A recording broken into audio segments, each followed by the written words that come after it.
इन 8 दिनों में एक बड़ी सियासी उठापटक आपको देखने को मिलेगी, ना सिर्फ उत्तर प्रदेश की राजनीति में बल्कि देश की राजनीति में आपको बड़ा बदलाव देखने को मिल सकता है। जी हाँ दोस्तों, मैं हूं इंजीनियर स्नेहा और आप देख रहे हैं नेशनल चौपाल।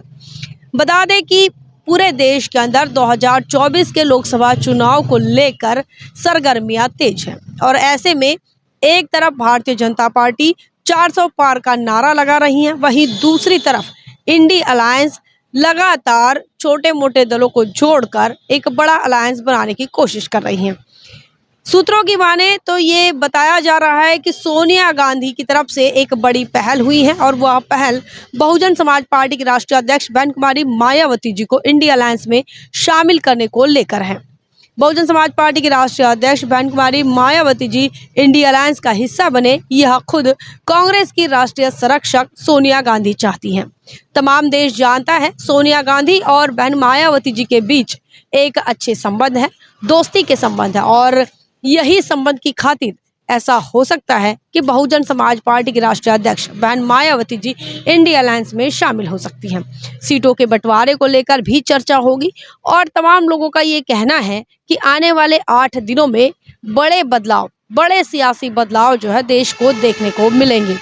बता दें कि पूरे देश के अंदर 2024 के चुनाव को लेकर जो माहौल चल रहा है, इस माहौल में बहुजन समाज पार्टी ने अपनी बात कही थी कि वो किसी भी राजनीतिक दल के साथ या किसी भी गठबंधन के साथ नहीं जाएगी। बहुजन समाज पार्टी अपने बलबूते पर अकेले चुनाव लड़ेगी।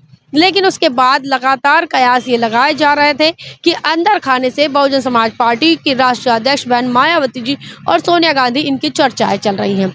ये चर्चाएं होने के साथ साथ बहुजन समाज पार्टी ने जो शर्त रखी थी वह शर्त थी पैन इंडिया गठबंधन की।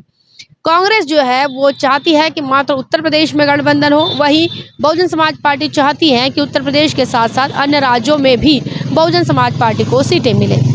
वहीं बात करें इंडी अलायंस का जो हिस्सा समाजवादी पार्टी है, जिसको अब तक सीट शेयरिंग को लेकर बहुत ही जल्दबाजी देखने को मिल रही थी, वहां समाजवादी पार्टी और समाजवादी पार्टी के नेता अखिलेश यादव ठहर से गए हैं। उन्होंने अपने सीट शेयर के आंकड़े को तो ले लिया है, लेकिन अब तक सारे सीटों पर अपने उम्मीदवार घोषित नहीं किए हैं। वहीं बहुजन समाज पार्टी की तरफ से भी अब तक कोई भी उम्मीदवारों की सूची जारी नहीं हुई है।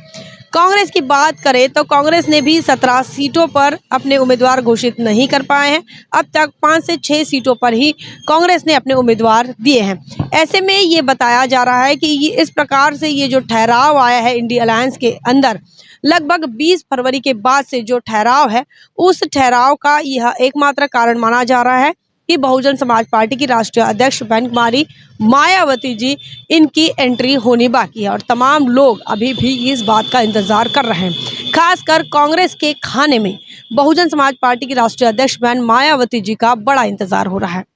बहुजन समाज पार्टी इस लोकसभा चुनाव में न सिर्फ उत्तर प्रदेश पर दांव खेलेगी, इसी के साथ साथ पूरे देश में दांव खेलेगी, जिसमें महत्वपूर्ण जो प्रदेश है वो मध्य प्रदेश है, राजस्थान है, छत्तीसगढ़ है और हरियाणा है, उत्तराखंड। तो ऐसे में बहुजन समाज पार्टी के लिए सारे प्रदेश के अंदर जो कैंडिडेट घोषित करना एक महत्वपूर्ण गठबंधन की जिम्मेदारी, ये महत्वपूर्ण जिम्मेदारी मानी जाएगी।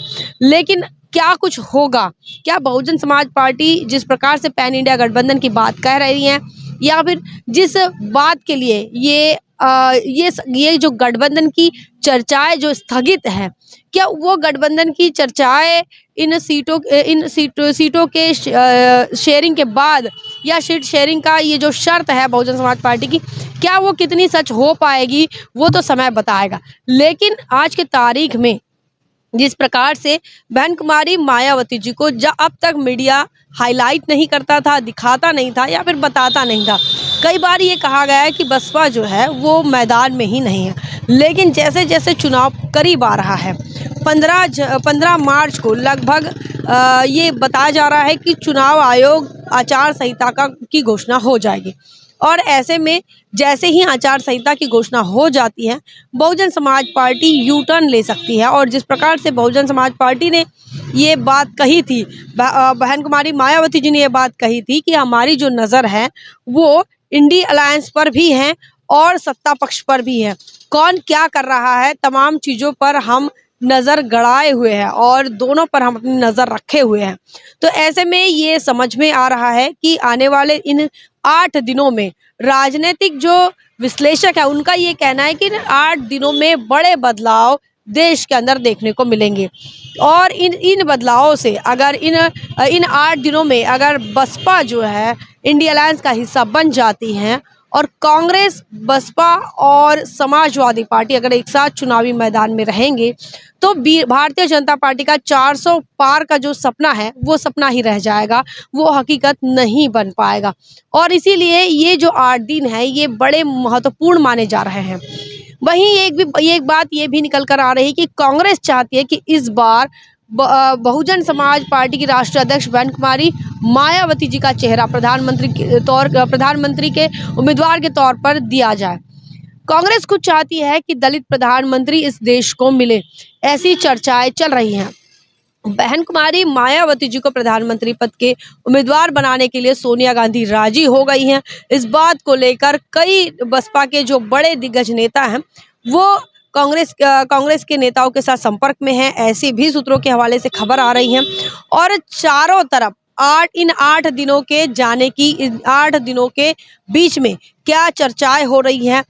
ये कहा जा रहा है कि सोनिया गांधी की लगातार बहन मायावती जी के साथ टेलीफोन पर बातचीत हो रही है और आने वाले इन 8 दिनों में बड़ी घोषणा इस देश को देखने को मिल सकती है। और अगर ऐसा कुछ होता है तो इस देश के अंदर बीजेपी सरकार के लिए ये बड़ा धक्का माना जाएगा। और ना सिर्फ ये धक्का होगा बल्कि मोदी सरकार को रोकने के लिए अगर कोई बड़ा चेहरा है तो वो बहन मायावती का चेहरा है, ऐसा भी राजनीतिक विश्लेषकों का कहना है। वहीं आपको ये बताएं, बहुजन समाज पार्टी के पास उनका जो उत्तर प्रदेश में 4 बार की सरकार रही उसका एक प्रयोग है और उस प्रयोग के आधार पर बहुजन समाज पार्टी की राष्ट्रीय अध्यक्ष ये मेरिट लिस्ट में सबसे ऊपर नजर आती है। जब नेताओं की मेरिट लिस्ट निकल आएगी तो उन मेरिट लिस्ट में सबसे ऊपर जो है बहन मायावती जी का नाम निकल कर आएगा, एक कुशल प्रशासक के रूप में।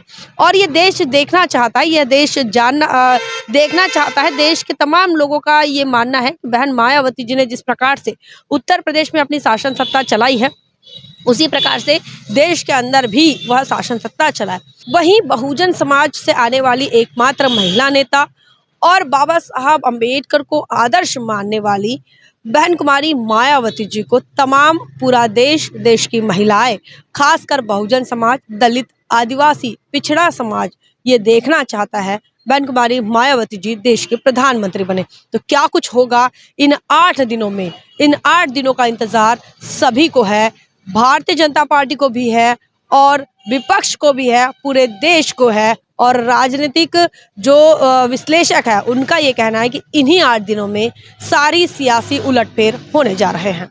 आपका क्या मानना है कमेंट सेक्शन में जरूर लिखिए। बने रहे नेशनल चौपाल पर, तब तक के लिए जय भीम, जय भारत।